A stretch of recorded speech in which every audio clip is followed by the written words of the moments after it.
మిత్రులందరికీ నమస్కారం. తెలంగాణ రాష్ట్రంలో ఆసరా పెన్షన్ల పెంపు గురించి మరియు కొత్త పెన్షన్ల మంజూరు గురించి ముఖ్యమంత్రి రేవంత్ రెడ్డి దగ్గర ఆయన సన్నిహితులు కొంతమంది ప్రస్తావన తీసుకొచ్చినట్టుగా మనకు ఆఫ్ ద రికార్డులో తెలుస్తుంది. దానికి ఆయన స్పందించి సెర్ప్ ఉన్నతాధికారులకు కొన్ని సూచనలు చేసినట్టుగా మనకు తెలుస్తుంది. ఆయన సన్నిహితులు ఆయన దగ్గర ఆసరా పెన్షన్ల గురించి ఏ విధమైనటువంటి ప్రస్తావన తీసుకువచ్చారు, ముఖ్యమంత్రి గారు సెర్ప్ ఉన్నతాధికారులకు ఎలాంటి సూచనలు చేశారు అన్న పూర్తి వివరాలను ఈరోజు మీకు ఈ వీడియో ద్వారా తెలియజేస్తాను. ఈ ఆసరా పెన్షన్లకు సంబంధించి ఎలాంటి లేటెస్ట్ అప్డేట్ వచ్చినా కానీ ఆ విషయాలను ఉన్నట్టుగా అంతర్నేత్ర ఛానల్ మీకు తెలియజేస్తుంది.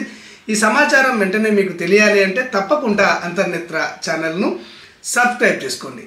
ఇక విషయంలోకి వెళ్ళినట్లయితే ఆసరా పెన్షన్ల పెంపు మరియు కొత్త పెన్షన్ల శాంక్షన్ గురించి ఇక్కడ క్యాబినెట్లో ఉన్నటువంటి కొంతమంది ఆయన సన్నిహిత మంత్రులు ఆయన దగ్గర ప్రస్తావన తీసుకువచ్చారు.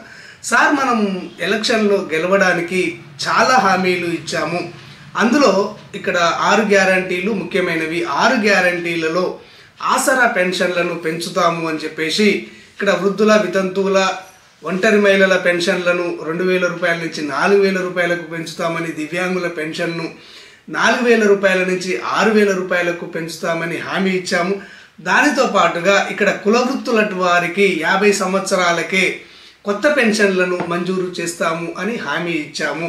దీనివల్ల గ్రామీణ ప్రాంతాల్లో కానీ పట్టణ ప్రాంతాల్లో ఉన్నటువంటి పేద ప్రజలలో పెన్షన్లు ఎప్పుడు పెంచుతారా అని ఆతృత మొదలైంది. మనం అధికారంలోకి వచ్చి 2 సంవత్సరాలు కావస్తున్నా కానీ ఇంకా ఈ ఆసరా పెన్షన్లను పెంచకపోవడం వల్ల, కొత్త పెన్షన్లను మంజూరు చేయకపోవడం వల్ల తీవ్రమైనటువంటి వ్యతిరేకత వారి నుంచి వస్తుంది అని చెప్పేసి ఆయన దగ్గర ఆయన సన్నిహితులు ప్రస్తావన తీసుకొచ్చినట్టుగా మనకు తెలుస్తుంది.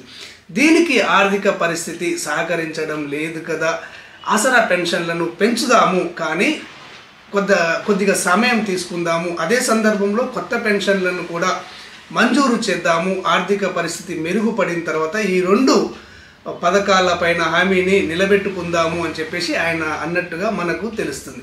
అయితే ఆయన సన్నిహితులు ఒక ప్రస్తావన ఆయన దగ్గర తీసుకువచ్చినట్టుగా తెలుస్తుంది. ఆంధ్రప్రదేశ్ రాష్ట్రంలో కూటమి ప్రభుత్వం అధికారంలోకి వచ్చిన తర్వాత అక్కడ ఎన్టీఆర్ భరోసా పెన్షన్ల పథకంలో భాగంగా 65 లక్షల మంది పెన్షన్లు తీసుకుంటున్నారు. ఈ 65 లక్షల మంది పెన్షన్దారులలో 8 లక్షల మంది దివ్యాంగులు పెన్షన్లు తీసుకుంటున్నారు. అక్కడ దివ్యాంగులకు 6,000 రూపాయలు, పూర్తి స్థాయి వైకల్యం కలిగిన దివ్యాంగులకు 15,000 రూపాయలు ఆ ప్రభుత్వం పెంచింది.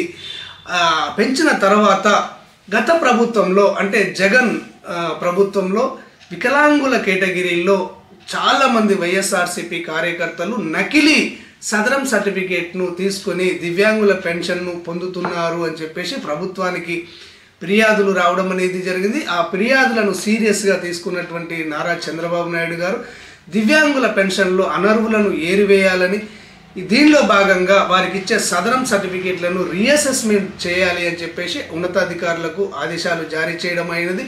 ఆ ఆదేశానుసారము 65 లక్షల మంది పెన్షన్దారుల్లో 8 లక్షల మంది దివ్యాంగుల యొక్క సదరం సర్టిఫికేట్లను ఇక్కడ రీఅసెస్మెంట్ చేయడం అనేది జరిగింది. తిరిగి వారిని పరీక్షించడం అనేది జరిగింది. ఈ విధంగా పరీక్షించిన సందర్భంలో 8 లక్షల మంది దివ్యాంగులలో టోటల్గా 1,04,000 మంది అనర్హులుగా గుర్తించబడ్డారు. ఈ విధంగా గుర్తించబడ్డటువంటి వారి పెన్షన్లను నిలుపుదల చేస్తున్నాము అని చెప్పేసి ప్రభుత్వం ప్రకటించగానే కొద్దిగా వ్యతిరేకత వచ్చింది. అప్పుడు మళ్ళీ ప్రభుత్వము ఎవరి పెన్షన్లను నిలిపివేయడం లేదు, మళ్ళీ అన్యాయం జరిగిన వాళ్ళు రీఅప్పీల్ చేసుకోవచ్చు అని ప్రకటించింది. ఈ విధంగా అన్యాయం జరిగిన వాళ్లకు అప్పీల్ చేసుకునే అవకాశాన్ని కల్పించింది. ఈ విధంగా అవకాశాన్ని కల్పించినా కానీ ఇక్కడ ఇనెలిజిబిలిటీగా ప్రకటించబడ్డటువంటి 1,04,000 మందిలో కేవలం 18,000 మంది మాత్రమే రీఅప్పీల్కు వెళ్ళారు. అంటే ఇక్కడ 86,000 మంది బోగస్ దివ్యాంగులుగా బయటపడ్డారు. ఈ విధంగా 86,000 మందికి ఇచ్చే పెన్షన్లు రాష్ట్ర ప్రభుత్వానికి సేవ్ అయ్యాయి. వాటి స్థానంలో కొత్త పెన్షన్లను ఆ రాష్ట్ర ప్రభుత్వం మంజూరు చేసింది. మనము ఎందుకు ఈ విధంగా చేయకూడదు? తెలంగాణ రాష్ట్రంలో టోటల్గా 40 లక్షలకు పైగా ఇంచుమించు 40 నుంచి 45 లక్షల మంది పెన్షన్లు తీసుకుంటున్నారు. వారిలో కూడా చాలామంది అనర్హులు పెన్షన్లు తీసుకుంటున్నారు అని చెప్పేసి విమర్శలు ఉన్నాయి. ఇక్కడ తెలంగాణ రాష్ట్ర ప్రభుత్వం 11 కేటగిరీల్లో పెన్షన్లను ఇస్తుంది. ఇక్కడ ఓల్డేజ్ కేటగిరీలో మరియు ఇక్కడ వితంతు కేటగిరీల్లో చాలామందికి 30 లక్షల మందికి పెన్షన్లను రాష్ట్ర ప్రభుత్వం ఇస్తుంది. ఈ 2 కేటగిరీల్లో చాలామంది అనర్హులు పెన్షన్లు పొందుతున్నారు అని మనకు ఫిర్యాదులు రావడం అనేది జరుగుతుంది. ఈ 2 కేటగిరీల్లోనే కాకుండా దివ్యాంగుల కేటగిరీలో కూడా చాలామంది నకిలీ వాళ్ళు దివ్యాంగుల సర్టిఫికేట్ను సదరం సర్టిఫికేట్ను తీసుకొని దివ్యాంగుల పెన్షన్లు పొందుతున్నారు అని ఫిర్యాదులు కూడా ఉన్నాయి. దీనితో పాటుగా ఇక్కడ చేనేత కార్మికుల్లో కానివ్వండి, గీత కార్మికుల్లో కానివ్వండి, బీడీ కార్మికుల్లో కానివ్వండి అనర్హులు ఉన్నారు అని చెప్పేసి ఫిర్యాదులు వస్తున్నాయి. టోటల్గా 11 రకాల పెన్షన్ కేటగిరీల్లో అన్ని కేటగిరీల్లో కూడా అనర్హులు ఉన్నారు అని చెప్పేసి ఫిర్యాదులు వస్తున్నాయి. మనం కూడా ఈ ఆసరా పెన్షన్ల పైన నకిలీ వాళ్ళను అనర్హులను ఏరివేయడానికి మనం ఎంక్వైరీని చేపట్టి ఆ ఎంక్వైరీలో బోగస్ వికలాంగులను బోగస్ పెన్షన్దారులను పక్కన పెట్టేసి వారి పెన్షన్లను రద్దు చేసి అసలైనటువంటి అర్హులకు ఓల్డేజ్ పెన్షన్లను ఇక్కడ వృద్ధుల కేటగిరీలో ఓల్డేజ్ పెన్షన్లను, వితంతు పెన్షన్లను, ఒంటరి మహిళల పెన్షన్లను అర్హులైనటువంటి వారికి ఎందుకు ఇవ్వకూడదు, దీని గురించి ఒకసారి ఆలోచన చేయండి అని చెప్పేసి ఆయన సన్నిహితులు ఆయన దగ్గర ప్రస్తావన తీసుకువచ్చినట్టుగా మనకు తెలుస్తుంది.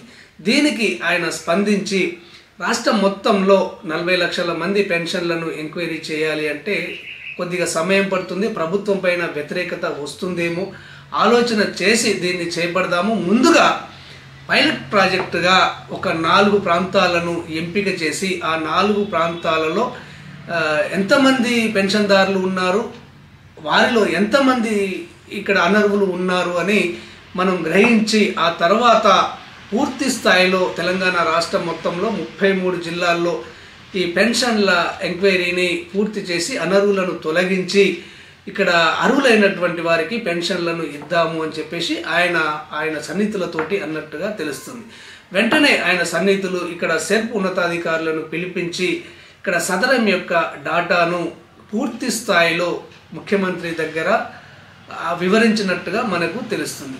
దానికి ఆయన స్పందిస్తూ 4 ప్రాంతాలు అంటే 2 పట్టణ ప్రాంతాలు, 2 గ్రామీణ ప్రాంతాలను పైలట్ ప్రాజెక్టుగా తీసుకొని ఈ పెన్షన్ల ఏరివేత కార్యక్రమాన్ని, నకిలీల ఏరివేత కార్యక్రమాన్ని, అనర్హులను ఏరివేయడానికి ఎంక్వైరీ చేయండి అని వారికి సూచించినట్టుగా తెలుస్తుంది.